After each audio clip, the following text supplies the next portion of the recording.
Hi hello ನಾನು ನಿಮ್ಮ Harshita Gowda. So ಇವತ್ತು ನಾನು ಏನು ಮಾಡ್ತಾಯಿದ್ದೀನಿ ಅಂದರೆ ಗ್ರೀನ್ ಚಿಕನ್ ಫ್ರೈ ಮಾಡ್ತಾಯಿದ್ದೀನಿ. ಸೊ ಏನಕ್ಕಪ್ಪ ಇವತ್ತು ಚಿಕನ್ ಫ್ರೈ ಮಾಡ್ತಿದ್ದೀನಿ ಅಂತ ಹೇಳಿದರೆ, ಸೊ ನನ್ನ ಫ್ರೆಂಡ್ಸೆಲ್ಲ ಇವತ್ತು ಮನೆಗೆ ಬರ್ತಿದ್ರು. ಸೊ ಅದಕ್ಕೋಸ್ಕರ ಬೇಗ ಕ್ವಿಕ್ಕಾಗಿ ಚಿಕನ್ ಫ್ರೈ ಮಾಡೋಣ ಅಂತ ಹೇಳಿಬಿಟ್ಟು ಚಿಕನ್ ತೊಗೊಂಡು ಬಂದು ಚಿಕನ್ ಮಾಡ್ತಾಯಿದ್ದೀನಿ. ಸೊ ನಾನು ಮೊದಲು ಇವಾಗ ಚಿಕನ್ನು ನೀಟಾಗಿ ತೊಳೆದು ಅರಿಶಿನ ಹಾಕಿ ಇಟ್ಬಿಟ್ಟಿದ್ದೀನಿ. ಸೊ ನಾನು ಸ್ವಲ್ಪ ಅರಿಶಿನ ಹಾಕಿ ತೊಳೆದು ಇಟ್ಕೊತೀನಿ, ಏಕೆಂದರೆ ಅದು ಹಸಿ ಸ್ಮೆಲ್ಲು ಗಬ್ಬು ಎಲ್ಲ ಹೋಗುತ್ತೆ ಕ್ಲೀನಾಗಿ ಅರಿಶಿನ ಹಾಕಿ ತೊಳೆದ್ರೆ. ಸ್ವಲ್ಪ ಅದನ್ನು ಹಾಕಿ ಸ್ವಲ್ಪ ಹೊತ್ತು ಬಿಟ್ಟರೆ ಟೇಸ್ಟು ಚೆನ್ನಾಗಿ ಬರುತ್ತೆ. ಅದರದ್ದು ಹಸಿ ಸ್ಮೆಲ್ ಥರ ಫೀಲ್ ಆಗ್ತಿರುತ್ತಲ್ಲ, ಬ್ಲೆಡ್ದು ಎಲ್ಲ ಕ್ಲೀನಾಗಿ ಹೋಗುತ್ತೆ ಅರಿಶಿನ ಹಾಕ್ಕೊಂಡು ತೊಳೆಯೋದ್ರಿಂದ. ಸೊ ನಾನೀಗ ಬಾಣಲಿ ಇಟ್ಕೊಂಡು ಎಣ್ಣೆ ಹಾಕ್ಕೊಂಡು ಕೈದಾದ್ಮೇಲೆ ಈರುಳ್ಳಿನ ಒಂದು 3ರಿಂದ 4 ಚಿಕ್ಕ ಚಿಕ್ಕದು ಈರುಳ್ಳಿ ಕಟ್ ಮಾಡ್ಕೊಂಡಿದ್ದೆ. ನಾನು ಒಗ್ಗರಣೆಗೆ ಸ್ವಲ್ಪ ಜಾಸ್ತಿ ಈರುಳ್ಳಿನೇ ಫಸ್ಟೇ ಹಾಕೊಂಡ್ಬಿಡ್ತೀನಿ. ಅದು ಸ್ವಲ್ಪ ಲೈಟಾಗೆ ಬಾಡೋವರೆಗೂ, ಅಂದರೆ ಒಂದು ಅರ್ಧ 60% ವರ್ಗೂ ಬಾಡಿಸ್ಕೊಬೇಕು. ಅದು ಬಾಡಿಸ್ಕೊಂಡಾದ್ಮೇಲೆ ನಾನು ತೊಳೆದು ಇಟ್ಕೊಂಡಿದ್ನಲ್ಲ ಚಿಕನ್ನು, ಸೊ ಅದನ್ನು ಹಾಕ್ಕೊಳ್ತೀನಿ. ಚಿಕನ್ ಅದು ಹಾಕ್ಕೊಂಡು ಸ್ವಲ್ಪ ಅದಕ್ಕೆ ಸ್ವಲ್ಪ ಉಪ್ಪು ಮತ್ತು ಸೇರಿಸ್ಕೊಂಡು ಸ್ವಲ್ಪ ಅದನ್ನ ಮಿಕ್ಸ್ ಮಾಡ್ಕೊತೀನಿ. ಅದೆಲ್ಲ ಫುಲ್ಲು ಮಿಕ್ಸ್ ಮಾಡ್ಕೋಬೇಕು, ಏಕೆಂದರೆ ನೀಟಾಗಿ ಅದು ಉಪ್ಪು ಮತ್ತು ಅದು ಈರುಳ್ಳಿ ಫ್ರೈ ಆಗ್ತಿದೆಯಲ್ಲ, ಅದು ಫುಲ್ಲು ಎರಡು ಪೀಸ್ಗಳಿಗೆಲ್ಲ ಮಿಕ್ಸ್ ಆಗಬೇಕು ನೀಟಾಗೆ. ಅದು ಪೀಸ್ಗೆಲ್ಲ ನೀಟಾಗಿ ಮಿಕ್ಸ್ ಆದಾಗ ನೀಟಾಗಿ ಅದು ಚೆನ್ನಾಗಿ ನೀರು ಬಿಟ್ಕೊಳ್ಳುತ್ತೆ. ನೀಟಾಗಿ ಸುಂಡಬೇಕದು ಫ್ರೈಯಲ್ಲೇ ಸ್ವಲ್ಪ ಆಲ್ಮೋಸ್ಟ್ ಅದು ಒಂದು ಅರ್ಧ % ಬೆಂದೋಗ್ಬಿಡ್ಬೇಕು ಚಿಕನ್ನು. ಏಕೆಂದರೆ ಈ ಚಿಕನ್ ಬೇಗ ಬೇಯುತ್ತೆ. ಅದು ಮೊಟ್ಟೆ ಕೋಳಿ ಆದರೆ ಸಾಂಬಾರಲ್ಲಿ ಲೇಟ್ ಆಗುತ್ತೆ. ಇದು ಫಾರಮ್ ಅಲ್ವಾ, ಬೈಲರ್ ಅಲ್ವಾ, ಅದರಿಂದ ಚೆನ್ನಾಗೇ ಬೇಯುತ್ತೆ, ಇದು ಬೇಗನೂ ಆಗಿಬಿಡುತ್ತೆ. ಸೊ ಅದನ್ನಾಗಿ ನೀಟಾಗಿ ತಿರ್ಸ್ಕೊಬೇಕು. ಈರುಳ್ಳಿ, ಆಯಲ್ಲು, ಅರಿಶಿನ ಎಲ್ಲ ಹಾಕ್ಕೊಂಡಿರಿ. ಬೇಕು ಅಂದರೆ ಇನ್ನೊಂದು ಸ್ವಲ್ಪ ಬೇಕಂದ್ರೆ ಅರಿಶಿನ ಸೇರಿಸ್ಕೊಬೋದು.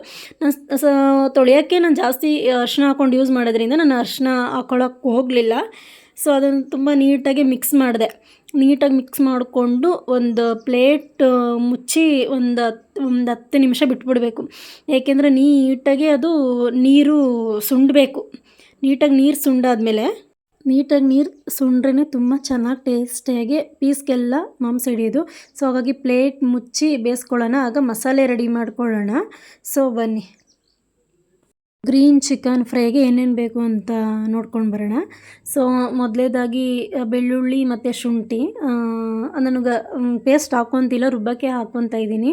ಹಾಗೆ ಕಾಳು ಮೆಣಸು ಒಂದು 3 ಇಂಚಷ್ಟು, ಚಕ್ಕೆ, ಲವಂಗ, ಒಂದು 8ರಿಂದ 10 ಹಸಿಮೆಣ್ಸಿನ್ಕಾಯಿ, ಒಂದು ರುಬ್ಕೊಳ್ಳೋಕ್ಕೆ ಒಂದು ಈರುಳ್ಳಿ, ಹಾಗೆ ಒಂದು ಟೊಮೊಟೊ, ಸ್ವಲ್ಪ ಕಾಯಿ, ಅಂದರೆ ನಿಮಗೆ ಗೊತ್ತಾಗುತ್ತೆ ಕ್ವಾಂಟಿಟಿ ಗ್ರೇವಿ ಎಷ್ಟು ಬೇಕು ಆ ಟೈಪಲ್ಲಿ ನೋಡ್ಕೊಂಡು ಕಾಯಿ ಯೂಸ್ ಮಾಡ್ಕೊಬೋದು. ಆದರೆ ಕಾಯಿ ಜಾಸ್ತಿ ಹಾಕಬೇಡಿ. ಆಮೇಲೆ ಗ್ರೈಂಡ್ ಮಾಡಿಕೊಂಡು ಮಸಾಲೆ ರುಬ್ಬಿಟ್ಕೊಂಡಿರೋಂಥದ್ದನ್ನ ಇವಾಗ ನಾವು ಆವಾಗಲೇ ಈರುಳ್ಳಿಲಿ ಚಿಕನ್ನು ಫ್ರೈ ಆಗಲಿ ಅಂತ ಬಿಟ್ಟಿದ್ವಲ್ಲ, ಅದಕ್ಕೆ ನೀರೆಲ್ಲ ಆಲ್ಮೋಸ್ಟ್ ಸುಂಡಾದ್ಮೇಲೆ ಈಗ ನಾವು ಮಸಾಲೆ ರುಬ್ಕೊಂಡಿದ್ದೀವಲ್ಲ ಆ ಮಸಾಲೆನೇ ಸೇರಿಸ್ತಾ ಇದ್ದೀನಿ. ಯಾಕೆಂದರೆ ಅದು ಸ್ವಲ್ಪ ಬೇಯಬೇಕು. ನಾನು ಯಾಕೆಂದರೆ ಎಣ್ಣೆಲಿ ಅದು ರುಬ್ಕೊಂಡಿರಲಿಲ್ವಲ್ಲ, ಸೊ ಹಾಗೆ ಡೈರೆಕ್ಟ್ ರುಬ್ಕೊಂಡಿದ್ದೀನಲ್ವ, ಸೊ ಅದು ಸ್ವಲ್ಪ ಟೈಮ್ ಕೊಟ್ಟು ಬೇಯಿಸ್ಕೊಬೇಕು.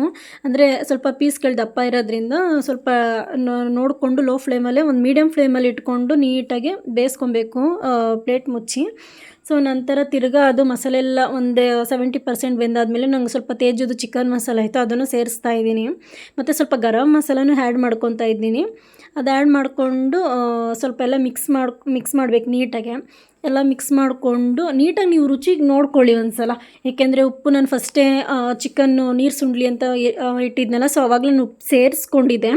ಸೊ ಯಾಕೆಂದರೆ ಈಗ ಪೌಡ್ರು ಇದೆಲ್ಲ ಸ್ವಲ್ಪ ಮಿಕ್ಸ್ ಮಾಡಿರೋದ್ರಿಂದ ಅದು ಉಪ್ಪಿನಂಶ ಅದರಲ್ಲಿ ಇರುತ್ತಲ್ವ, ಅದರಿಂದ ನೋಡ್ಕೊಂಡು ಬೇಕಾದರೆ ಸಪ್ಪೆ ಆದರೂ ಹಾಕೊಬೋದು, ಉಪ್ಪಾದರೆ ತಿನ್ನೋಕ್ಕಾಗಲ್ಲ. ಸೊ ಅದರಿಂದ ನಾನು ನೋಡಿಕೊಂಡು ಹಾಕ್ಕೊಂಡೆ. ಸೊ ಚಿಕನ್ ಫ್ರೈ ಈ ಥರ ರೆಡಿಯಾಗಿದೆ ನೋಡಿ. ಫೈನಲಿ ಚಿಕನ್ ರೆಡಿ ಆಗಿದೆ.